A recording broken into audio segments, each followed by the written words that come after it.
An important rethink of the state's K-12 curriculum on the drawing board in the Texas capital city. What's at stake and more today on the Texas Standard.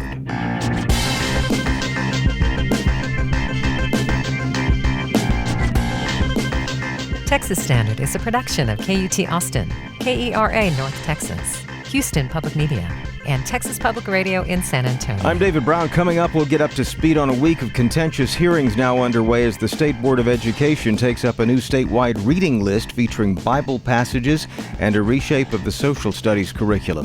Also, 1 year after the deadly flooding in Texas's Hill Country, a new podcast examines what happened last July and what's changed in the months since. Plus, scholar and storyteller W.F. Strong's modest proposal to help those struggling with diphthongs and drawls, a phonetic alphabet for the Lone Star State. All that and then some coming up today on the Texas Standard. No matter where you are, it's Texas Standard Time on this 24th day of June, 2026. I'm David Brown. You know, about 30 years ago, filmmaker John Sayles opened his movie Lone Star with a heated dispute over what Texas students should learn in school. Parents, teachers, and community leaders are seen clashing over whose stories belong in the classroom and how the state's history ought to be told. It was fiction, or was it? In real life, the argument's never really gone away. This week, it's playing out once again in the Texas capital city, where the State Board of Education is considering sweeping changes to what millions of public school students will read and learn in class.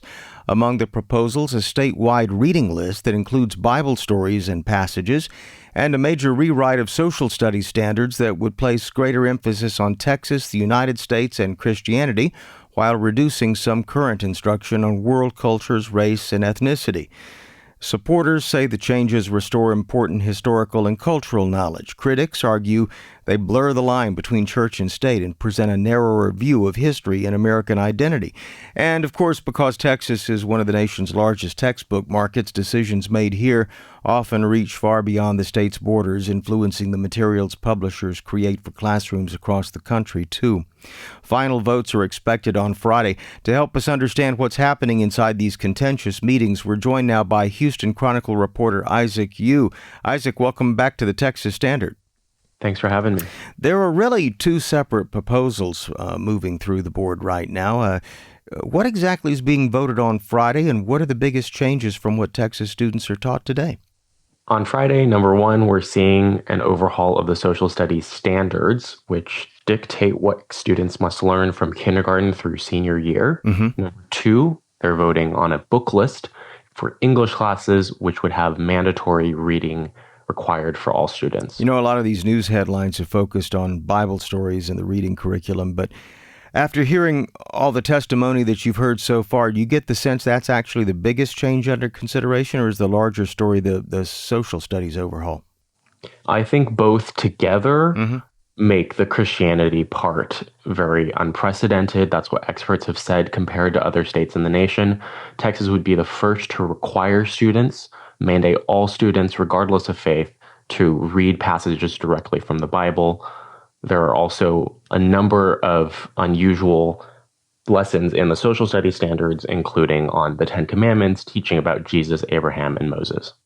I want to read a little of the back and forth from your reporting here. This is quoting, "America was founded with Christian principles by Christian men." This is quoting Fran Rhodes, president of the ultra-conservative True Texas Project.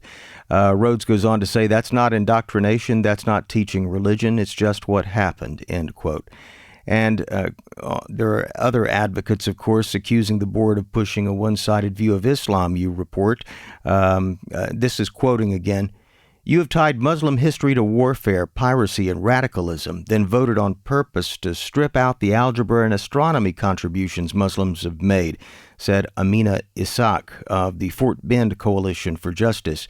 Amina goes on to say, "You have decided which children inherit greatness and which only inherit suspicion," end quote. Give us a sense of what it's like in these hearings. Respectful disagreement or not so much? On Monday, we saw over 500 people testify on these two proposals. There were times when these witnesses who came before the board, many traveling to Austin from many miles away, a lot of them were clashing and being questioned by the board's 15 members. It did get heated. Over the last 2 days, we've seen the board debate among themselves more than 100 different amendments to the proposals. They're making back and forth changes on all sorts of different things, from little tiny grammar mistakes to big sweeping overhauls. This is very last minute, given these votes are on Friday. It's been heated all the way through. Are board members arguing primarily about facts, or are they arguing about the broader story that Texas schools should tell about America and Texas? They've argued a lot about facts, and they do lean on this panel of content advisors that they have, a mix of historians and activists who they've appointed.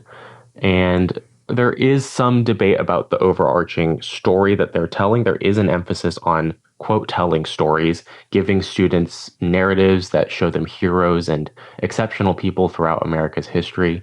There's been some pushback on that. The phrase separation of church and state, I gather, has come up repeatedly. Some supporters argue these lessons are about history and culture, not religious instruction. But some critics obviously think the line is being crossed here. How are board members themselves framing the question? A lot of board members on the Republican side don't acknowledge or don't believe in a separation of church and state. Democrats obviously are often pointing that out. It really is a divide in whether the concept even exists. Another flashpoint's been what gets emphasized under these proposed standards, sort of a more traditionalist view of Texas and U.S. history versus world cultures, ethnicity, race, civil rights. What are you hearing from historians, educators, and community groups when it comes to their concerns? A lot of the people that came before the board, especially teachers who, are currently teaching these standards in schools today, said that the new proposals would really flatten a lot of nuances. They say they strip out important terms, especially from modern U.S. history from the 20th century. There are a lot of people upset over this, and there are some people who are excited about the changes. What happens on Friday, and will it be the final word on what's taught in Texas schools? It is. The final votes on Friday on both the social studies standards and the book list will come before the 15 members. This is the last time they'll vote before the standards start entering schools in the 2030 to 2031 school year. A lot at stake. Isaac Yu covers education for the Houston Chronicle, and we'll link to his ongoing coverage at texasstandard.org. Isaac, thanks so much. We'll be watching. Thank you.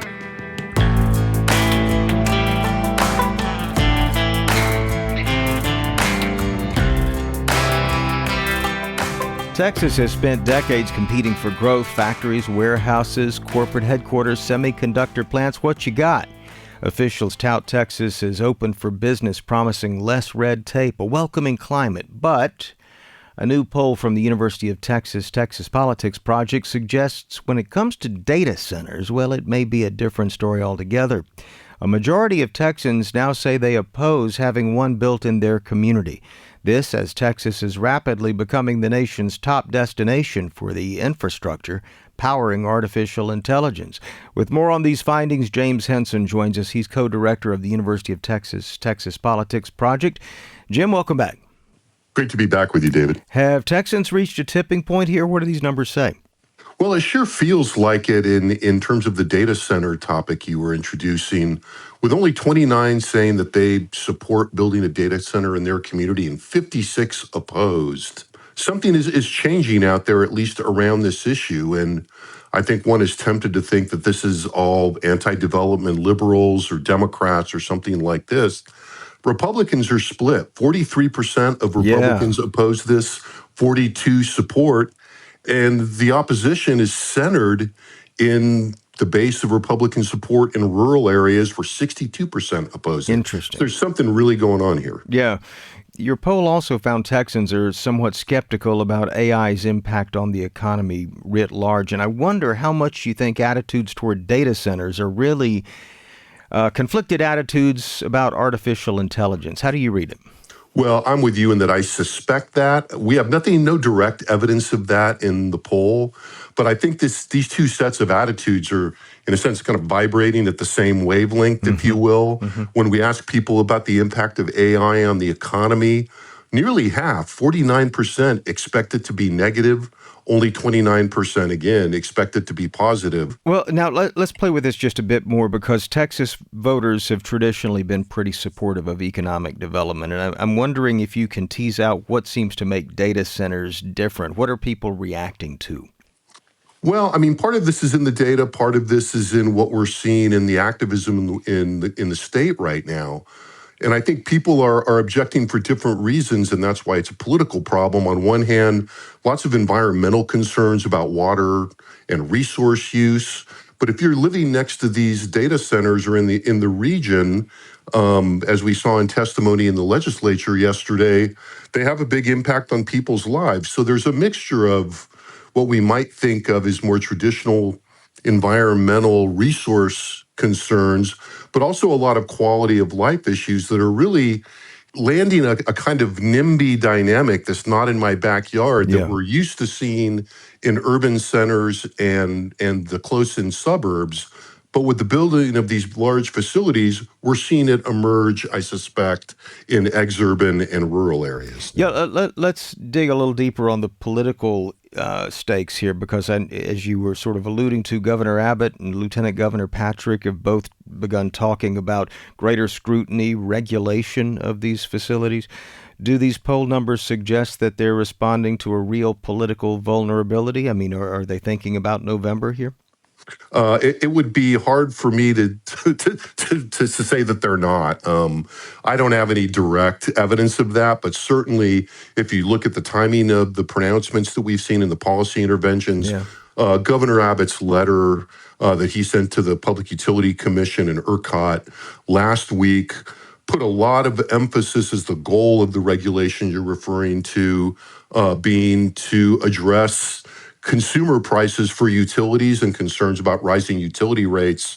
And when the rubber meets the road, who's going to pay for this? And right now, with the economy front and center in people's minds, in particular, the prices of everyday living, I don't think you can separate the politics and the policy at this moment. We don't have much time left, but stepping back, what do these findings tell us or suggest about Texans' relationship with growth itself? You think they're becoming more skeptical of the assumption that every big project is a good thing? Well, I think we're going to have to see. I think there's something, we're going to have to see how unique these data centers are, but I think it's hard not to see this as a very interesting development in a state that has traditionally been so open to growth, but in the last few years has become more skeptical after a couple of decades of really rapid and really broad growth in the state. James Henson, co-director of the Texas Politics Project, will share details of this new survey at texasstandard.org. And we've just scratched the surface here. Jim, thanks again. Great being with you, David. Coming up, we're going to talk about something considered at one time a bit player until it unlocked fortunes and revolutionized global energy. We're going to be discussing a forgotten key that led to the shale revolution as the Texas Standard continues. Coming up on 19 minutes past the hour, Texas Standard Time. Support for Texas Standard comes from Half Price Books, a Texas-bred new and used bookstore, proudly supporting public media and sustainability by keeping books, music, and other media in circulation. Store locations and more information at hpb.com.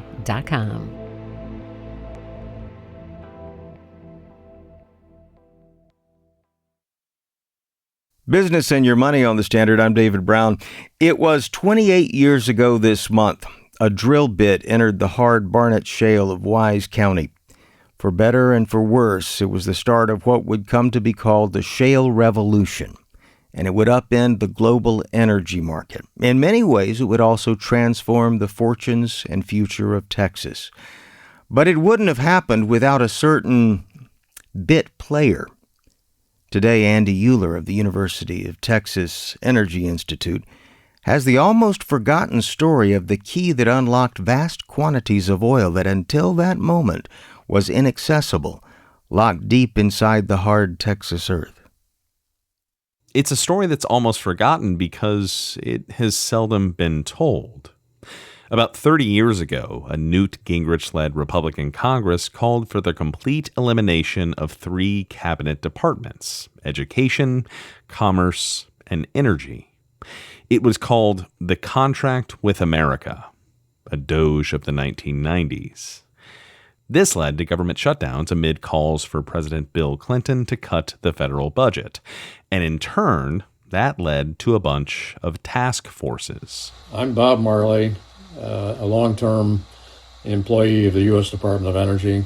That's right, Bob Marley. Sometimes I prefer informal settings, Robert. Just so people are not confused, that I'm a reggae singer. I wouldn't worry too much about it, Bob. Marley well remembers the task force that he was assigned to. He was the only government official among more than 30 people convening in a room for 9 meetings over the course of a year. He says they were there to essentially justify the continued existence of the department. No one really knew what the Department of Energy did. In fact, a lot of people didn't even know that they made the atomic bomb and still, stewarding the stockpile. Even now, most don't realize it's the Department of Energy, not Defense, in charge of America's nuclear weapons. With the Energy Department on the chopping block, Marley says the task given the group was to review some of the things that the department had done that had meaningfully affected the energy industry in the 1980s and 90s. And there are a lot of success stories in there, but the one I think we're interested in is the polycrystalline diamond drill bit. The polycrystalline diamond drill bit, PDC bit for those in the know. So the story goes that General Electric... Actually, let me let the global product line manager for PDC drill bits at Baker Hughes take this. He's a guy named Derek Nelms. The PDC cutter goes back to General Electric. Interesting story around that is synthetic diamond was invented in the 1950s. GE was not the first inventor of synthetic diamond. It was some group of people in Sweden, but they never published the paper. So GE files the patent for the synthetic diamond at the end of 1954. 20 years later, GE figures out a way to turn the synthetic diamond into a synthetic diamond drill cutter. But they were not having a very easy time figuring out how to kind of make these bits more effectively. Brian Potter wrote a paper for the Institute of Progress called Technical Innovations That Produced the Shale Revolution. There's a lot of different ways that you can sort of design a drill bit, different cutter sizes and different arrangements, different sizes and shapes, and all these different parameters that you sort of have to dial in before your drill bit will work right. And they were having kind of a hard time making these cutters work effectively in the very early days. Okay, so GE's got this newfangled drill bit patent, but nobody's really hustling to use them. Here's Derek Nelms at Baker Hughes again. For several years, the industry kind of had this experimental phase where people were trying different things. You started seeing other companies come into the picture and pick up on this fact that General Electric had this technology. He says by the late 1970s, the oil and gas industry was still using a lot of roller cone bits, like the one Howard Hughes invented in the early 1900s. But suddenly that all changed when President Bill Clinton and Vice President Al Gore called for more renewable energy in the U.S., specifically geothermal energy. Let me turn it over to Bob Marley to explain the Department of Energy's redemption song. That originated out of the geothermal hot rock program, a renewable energy program under DOE, and they were trying to drill into granite. He says they were trying to get into hot magma deep into the surface of the earth, and they needed a drill bit to get through that extremely hard rock. The diamond cutters that GE had patented just didn't last long enough to be useful. And so they turned to Los Alamos saying, is there any way that you can figure out to keep these cutters, which we want to use, on the bit? And so Los Alamos said, well, let's look into it. And they developed a technique called diffusion bonding. They fused the synthetic diamond cutter to steel studs at an atomic level using heat and pressure. And then they turned over to Sandia National Laboratory, which is an engineering laboratory, and they came up with a simulation to figure out what was the idealized, optimized surface that these things could be located and slanted at to make the best cut in hard rock. That combination of the diffusion bonding and the simulation and then the actual creation of a bit for use at a testing facility in the mid-1980s, Marley says, changed everything. When they demonstrated it to the industry, it set a world record. And it got everybody's eyes open and everybody wanted it. And within about 2 years, almost every company in the industry that was making drill bits was copying the design that came out of national laboratories at DOE. And the rest is history. The history of the shale revolution in Texas.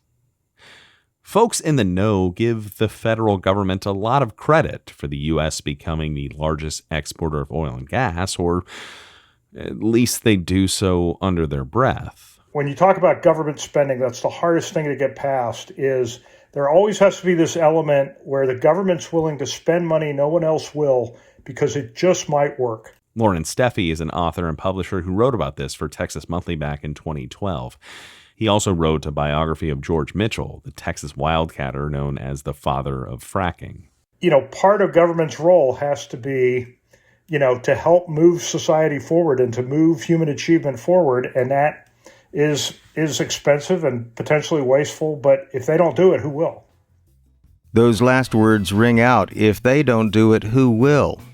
That's one question energy journalist Andy Euler is exploring in a podcast examining the role of the Department of Energy in past, present, and future energy development. We're going to have a link at texasstandard.org. We should mention that the crude oil benchmark West Texas Intermediate's trading at just over $71 at last check. The recent news about a framework to end the war with Iran has made oil markets quite volatile in recent days. Since April, oil prices have fallen about 35%. Gasoline prices haven't dropped nearly as fast. Here in Texas, the average for a gallon of regular is about $3.38. That's a deal compared to the national average, which is closer to $4 a gallon. Early this morning, President Trump posted on social media he thinks the oil companies are gouging consumers, his word, gouging, adding that he's ordered the Justice Department to investigate. Nationally, pump prices are about $0.50 less than they were a month ago. Typically, pump prices lag crude prices. These are all trends we continue to track here at The Standard. Coming up, the Texas News Roundup. Stick around. Support for Texas Standard comes from Barron, Adler, Clough & Odo, a Texas eminent domain and condemnation law firm, helping to protect the rights of Texas property owners for more than 40 years. More at barronadler.com. Support for Texas Standard comes from Texas Monthly, producer of Where the River Took Us, a podcast about the July 4th floods from survivor Aaron Parsley's perspective, through the voices of his family and others, telling the story of grief, healing, and survival. Available on all podcast platforms.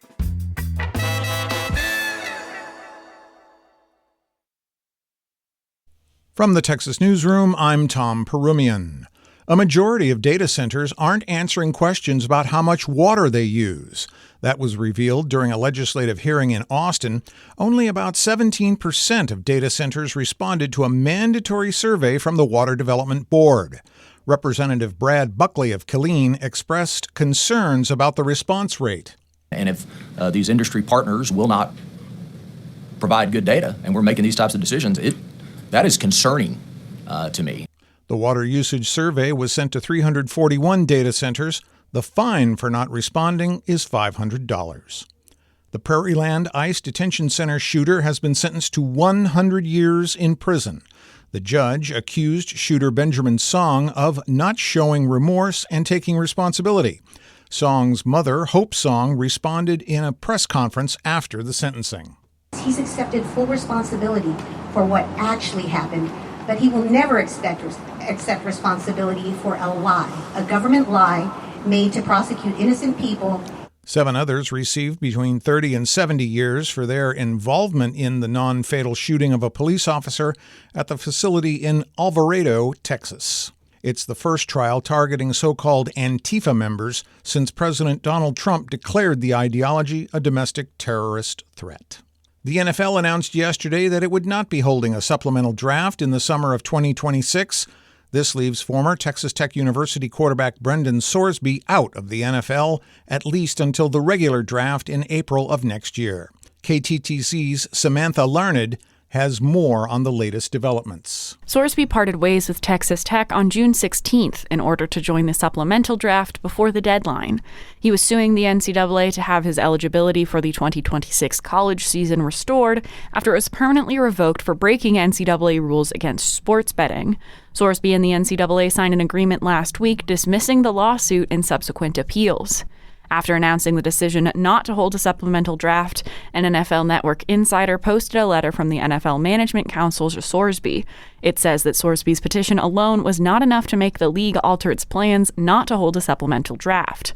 I'm Samantha Larned in Lubbock. New World screwworm cases in Texas have climbed to 19 after federal officials confirmed 3 new infestations in cattle in Terrell County in West Texas. The new detections come 1 day after a screwworm infestation was confirmed in a goat in the same county.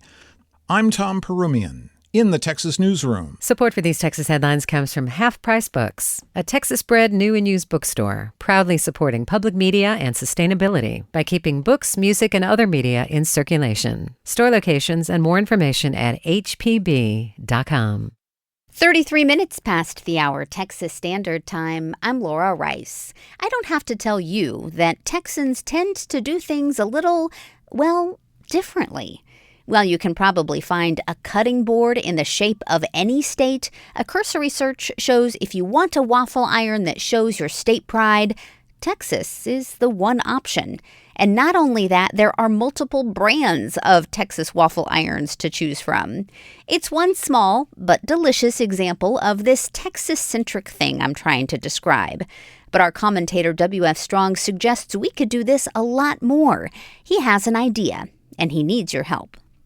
I was looking into the NATO phonetic alphabet, which everyone has some familiarity with, just from watching military films or police shows.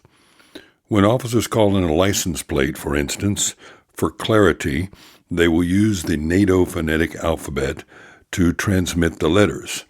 This provides for an assured clarity and speed of messaging. No misunderstandings. For instance, if the plate in question is a vanity plate that says Gym Rat, they'll call it in and say, "We have an APB for a white Tesla, license plate Golf Yankee, Mike Romeo Alpha Tango." I was thinking it would be cool to have a similar alphabet just for Texas, using Tex-centric terms. I've had some difficulty creating a final version because there are so many good options per letter. I'll let you in on this work, which is in progress, and maybe some of y'all can help me think of more appropriate words for the Texas phonetic alphabet. Here we go. A is for Alamo. I don't think you can do any better than that. Remember the Alamo. B is brisket, but it could be bluebonnet, could be Buc-ee's. C, as in chili, cowboy or Crockett. D, Dallas, Big D, but also desperados, waiting for a train. If you know, you know. F is for football or fajitas. Hard to get away from food in this list. G, guacamole. See what I mean? Or Goliad, maybe Guadalupe. H is for HEB, or hail, the ice that falls from the sky. I is for Ice House, or Iran, Texas, that is. J, jalapeno, or Jacinto. K, Kalachi. L, Longhorn, or could be Luckenbach, or Luling. M, Mesquite. N, Nacogdoches, or nachos. O, oil, or opossum. P, pecos, or could be pedernales also. Q for quail. Maybe quicksand? Old Westerns convinced me I'd be trapped in quicksand quite often in my adult life. R is for rodeo, or rattler. S, shiner. SpaceX, maybe. T is for Texas, isn't it? U, as in Houston. Tempting, isn't it? Or if you want a real U, Uvalde, Utopia. V, vaquero, or venison. W, Waxahachie, or could be Whataburger. X, XIT Ranch, or X as in Dos Equis. Y, y'all, or yonder. Z, ZZ Top. As I said, it's a work in progress, but it'd be fun to use the new system on our first example, Jim Rat, license plate, Guacamole, Y'all, Mesquite Rodeo, Alamo, Texas. You can try your hand at this if you have a spare hour. You could make an alphabet of all foods, all Texas city names, all famous Texans or famous Texas musicians. But the real challenge is that they are, for phonetic efficiency, supposed to be two-syllable words. I'm Dr. W.F. Strong at gmail.com. Let me know what you come up with. That's Dallas Rodeo Waxahachie Football, Shiner, Texas, Rodeo, Oil, Nacogdoches, Guacamole at gmail.com. These are stories from Texas. Some of them are true. W.F. Strong is a professor of culture and communication at the University of Texas Rio Grande Valley. You can find more stories from Texas at texasstandard.org or wherever you get your podcasts. Support for Texas Standard comes from Texas Mutual Insurance Company, a workers' compensation provider that's been caring for hardworking Texans for over 30 years. More at texasmutual.com/expert partner. Support for Texas Standard comes from Texas CASA. For a child in foster care, small moments today can have a big impact tomorrow. More on how lending time and support can help make a difference at becomeacasa.org.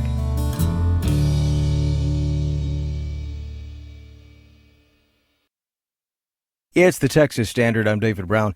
It was a little less than a year ago that floodwaters spilled over the banks of the Guadalupe River in central Texas, tearing through communities and campgrounds, leaving devastation in their wake. 139 people lost their lives.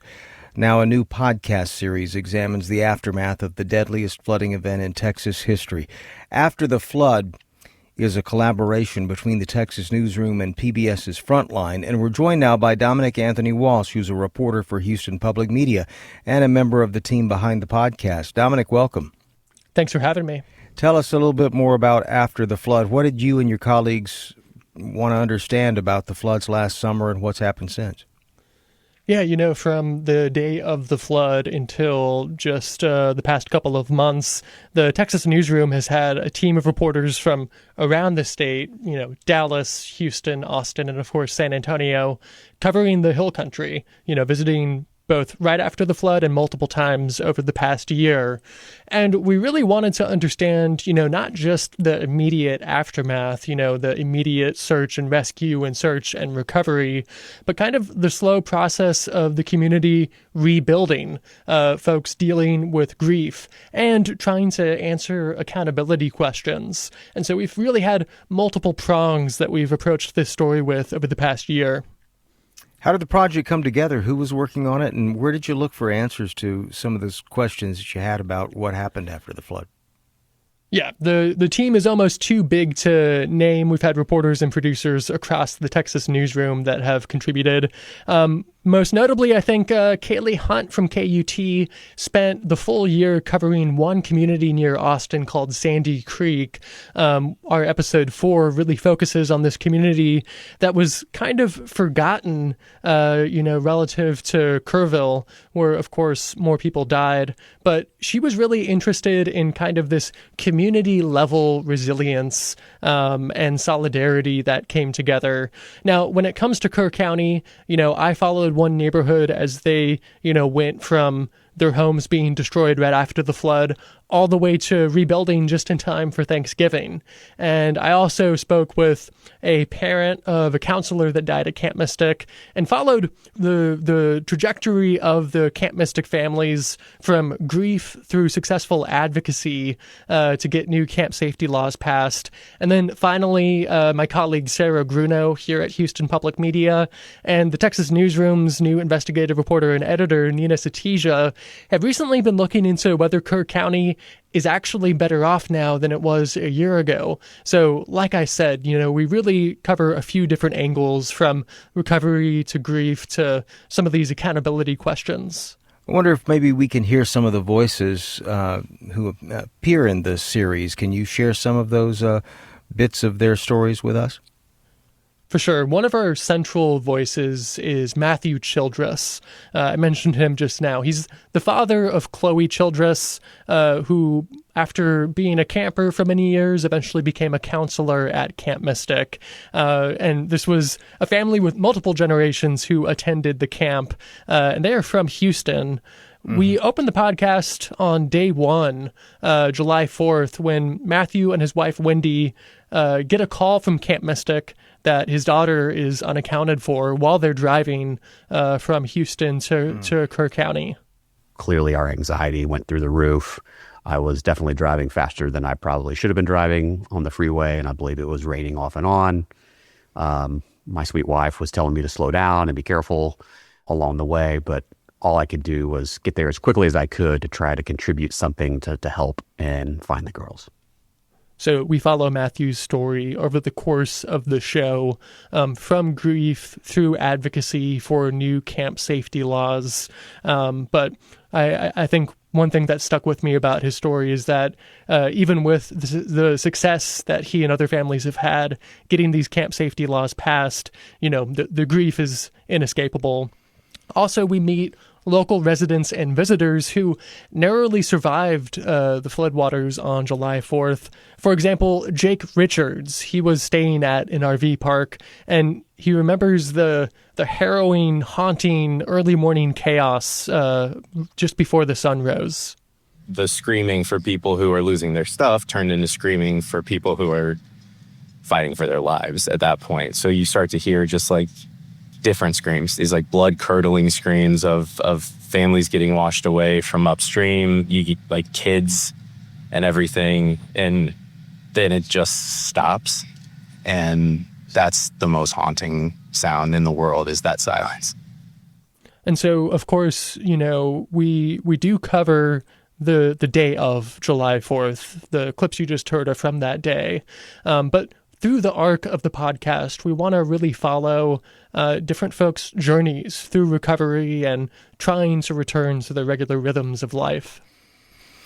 In the years since the flood, there have been legislative hearings, court cases, a lot of sentiment that this should have never been allowed to happen in the first place, much less be allowed to happen again. What has really changed since July 4th, 2025, from what you can tell? Well, we did see a slate of new state laws covering, camp safety and requiring the installation of emergency warning sirens along the Guadalupe River. One thing the legislature did not touch, though, was regulations about where buildings can be relative to floodways and floodplains. In our final episode, we do hone in on the tiny town of Ingram in Kerr County. This is just one town that prevented camping and RV parks in floodways through an ordinance that they passed over the past year. But that's just one town. And, there are questions about the rest of Kerr County. And even when it comes to the sirens, as we'll hear in the final episode out on July 22nd, there are a lot of questions about how they'll actually be used, what the protocols are. And so we try to explore the question of whether Kerr County is actually more prepared for a flood than it was a year ago. Dominic Anthony Walsh is a reporter for the Texas Newsroom and Houston Public Media, the first of 5 weekly episodes of the podcast After the Flood from the Newsroom and PBS Frontline, available today wherever you get your podcasts. Dominic, thanks so much for joining us, and congratulations on this work. Thank you very much. As of Wednesday morning, there's another update to this story. We've learned that the company in charge of Camp Mystic has filed for bankruptcy protection. The filing was signed by members of the Eastland family, which owns Camp Mystic, and according to court documents, they claim the camp's total debts are more than $10 million. This is a Chapter 11 bankruptcy filing that's known as reorganization bankruptcy. That would allow the company to continue to operate while restructuring. Now, Camp Mystic had planned to try to reopen this summer, but they backed out of those plans after failing to secure a license under new state rules and an outcry from some victims' families. We'll be keeping up with the latest on this story at texasstandard.org. That's also where you can find out more about the After the Flood podcast. The first episode is out now. There's a whole lot more of the Texas Standard just ahead. Stay with us. Support for Texas Standard comes from UT San Antonio, a Carnegie Tier 1 public research institution, and designated as Texas's National Institute on Aging Alzheimer's Disease Research Center. More at utsa.edu. Support for Texas Standard comes from Texas Realtors, providing representation at every stage of the home ownership journey, helping clients understand their options and manage complex transaction details. Info at texasrealestate.com.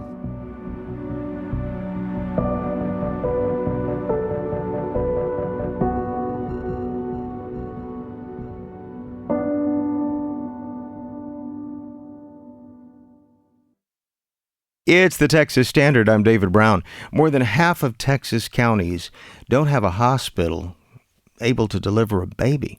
Many don't have a hospital at all. That leaves pregnant Texans in what Public Health Watch is calling maternal health care deserts. And the problem may be only getting worse as cash-strapped rural hospitals are closing labor and delivery units. Sandy West has been writing about this for Public Health Watch. Sandy, welcome to the Texas Standard. Thank you so much. I'm glad to be here. These numbers that you've reported on make it sound like this is a pretty big problem across rural Texas. Tell us about the area where access to maternal health is most significant. Well, we looked into some numbers and found that, yes, it is a problem throughout the entire state of Texas. East Texas seems to have some particular problems. We have found that women in Sabine County, for example, are having to drive as many as 60 and 70 miles just to have obstetrics appointments and reach labor and delivery units where they can more safely deliver their children. What you're saying there is really important because it's not just driving farther to deliver a baby. They're having to drive hours for routine prenatal care, right? Correct. I was very, very fortunate to speak with a number of women who talked about, in the early days of your pregnancy, you generally have to go once a month or once every couple of weeks. But as the pregnancy advances, you have to go more and more often. And so you're driving an hour to an hour and a half each way for your appointment, which can make it difficult for spouses and partners to go. It means time off work. It means getting childcare for children that you already have. It's very stressful. Why is it so difficult for rural hospitals to keep labor and delivery units open when communities clearly need them? It's very expensive. The experts that I talk to, it's not just about the doctors. It's about, you have to have an anesthesiologist. You have to have medication. The medication required for doing labor and delivery is very expensive. You have to have the equipment. Sabine County, for example, had a labor and delivery service for many years. They closed it in 2000 when they lost anesthesia coverage. One of their doctors was no longer delivering babies, and they still have the labor and delivery suite, but it's out of code. And the money it would take to bring that back up to code and get it into condition to be able to be used is just extraordinary. And rural hospitals just don't have that kind of money.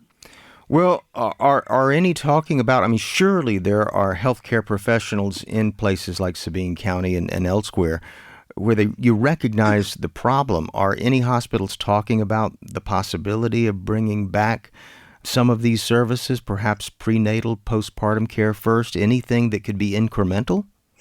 Yes, I think that there's a number of programs. There's an academic person that we spoke with, or several actually, who are developing programs to work with rural hospitals, even though they themselves, their physicians are not in those locations, to work with rural communities through video technology and other kinds of technology to be able to have women obtain those services there in conjunction with the people in the bigger cities.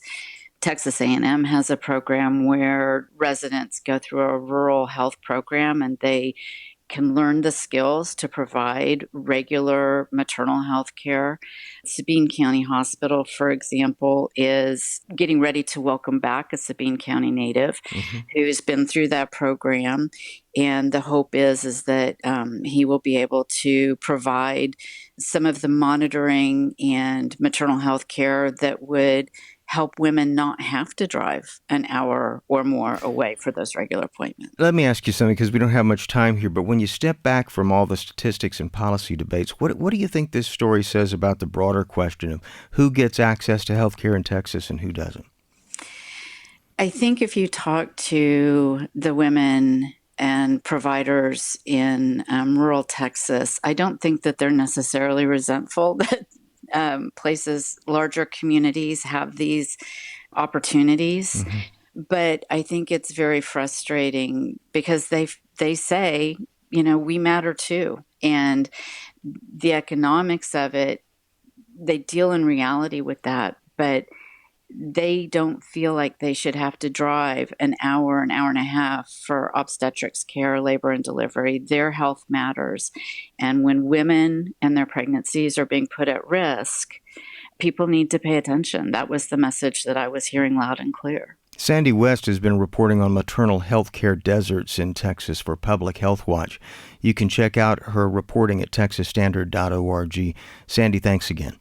Thank you so much. And you are listening to the Texas Standard.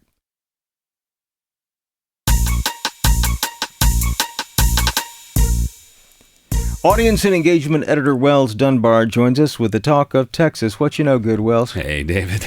Well, I'll tell you what. A strengthening heat dome building over much of the state. Heat dome. Yep, bringing hotter temperatures, fewer rain chances, and dangerous heat indices. It's the talk of Texas, where we crowdsource our listeners' voices. So this week, we're asking, how are folks staying cool amid these temperatures? And we want to hear from folks out there. Easy to do. Go to texasstandard.org/talk and hit that orange record button on your smartphone. Just leave us a voicemail message that we can bring to our listeners out there on air. And hopefully, maybe there's some pro tips lurking in here that could help folks. This one's a little pricey, but I do like it, from Craig Hartley, who says he bought a robotic lawnmower. You ever used one of those? A robotic lawnmower? I've seen them advertised. It seems like they take a while to make it all the way around the lawn, but save you some heat. Yeah, he says he's worth it, or it's worth it, and he enjoys knocking back an iced tea as I watch the little guy ignore the blazing sun and humidity, to be sure. Of course, if you're going to be out there in the weather, you got to prepare for it. David Little Smith, he's an avid bike rider, and I like this. He says he even, normally when he goes outside, you see folks in these big sun sombreros. He says, I even have a brim attachment on one of my bike helmets. Wow. Unfortunately, he wore a different one on the Juneteenth ride the other day. Big mistake. And we all know how that can go if you were not prepared. This extreme heat, big concern, for visitors attending the FIFA World Cup events in North Texas. I was seeing a headline that the triple-digit feels-like temperatures out there that are expected today have been challenging fans and will continue to challenge many of these folks. So the bottom line here, expect those classic Texas summer conditions, hot, humid, increasingly dangerous for anyone spending long periods outside. Especially if your body's not used to it. I know, yeah, if you're visiting from Sweden or someplace like that. So be sure to stay hydrated and limit that outdoor activity if you can. But of course, on a slightly more lighthearted note, we want to hear what y'all are doing out there to preserve your sanity and preserve your health during these hot Texas summers. So again, go there to texasstandard.org/talk and leave us a voicemail message. We would love to share it with our friends out there, David. Indeed. Wells Dunbar continues to monitor the talk of Texas. There's a long-standing debate over whether it's cheaper to buy or rent, but a new investigation suggests that depending on where you live and who you're renting from, the deck may be stacked up against you. Fees for trash collection, amenities, billing services, and more can add hundreds of dollars to the cost of housing. The rise of junk fees for renters on the next Texas Standard. We'll be back here tomorrow. Hope you can join us. Philanthropic support for Texas Standard comes from Casey and Scott O'Hare, the Winkler Family Foundation, Lynn Dobson and Greg Woldridge, Adrian Killam, the George Huntington family, and St. David's Foundation. Additionally, Texas Mutual Insurance Company is a founding sponsor of Texas Standard.